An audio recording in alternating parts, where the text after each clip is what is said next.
With me now is Senior Advisor for In Defense of Christians, Jordan Allott. Jordan, are Christians safe anywhere today? Well, as we know, you mentioned the story from Kenya where about 150 Christians were murdered, and the Islamic militant group Al-Shabaab, they roamed the hallways of the university asking all the students there, are you Muslim, are you Christian? If they're a Muslim, they let them go. If they're a Christian, they shot them in the head, and at the end of the day, 150 Christians were murdered.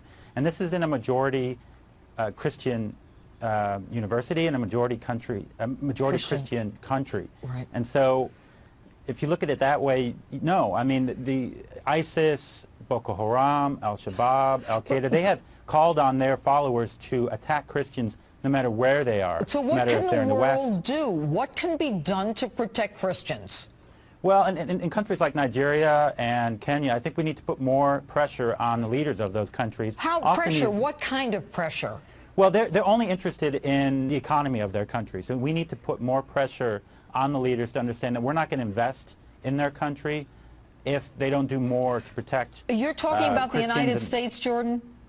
Yes. Okay. Yes, and other Western countries need to do that. If our president refuses to identify in talking about Kenya yesterday that the Christians are the ones being killed, if he refused to talk about Christians in Libya, the Coptic Christians in Egypt whose heads were cut off in Libya, what makes us think he's going to put any pressure on those countries where Christians are being killed?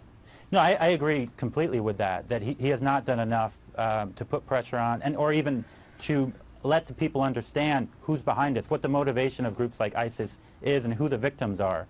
And I think the media has a part to play, and you're an exception to this, and I think Fox News is for the most part as well, but the media doesn't report who the victims are. They say, well, Kenyan students were massacred there. Well, they weren't killed because they were students. They weren't killed because they're Kenyan. They're killed, why? Because they're Christian. And so we need to remember that. Same with the Coptics from Egypt. They were Coptic Christians, not Egyptians. That's why they were killed. Well, and you know, the other thing is that the president has said before, that Muslims are being killed as well when he has any discussion of it. But even at the supermarket in Paris, I mean, the kosher deli, it was a random attack. No, the Jews were attacked. Yeah. No, I think that's important. You mentioned, yesterday was Good Friday. It's also Passover. Yeah. Right now, and tomorrow's Easter, so there's a lot of solidarity there. So I think we have to call a spade and not be afraid to understand the motivations behind these different groups, and also understand who the victims are and why they're targeted. All right, Jordan Allott, thank you so much.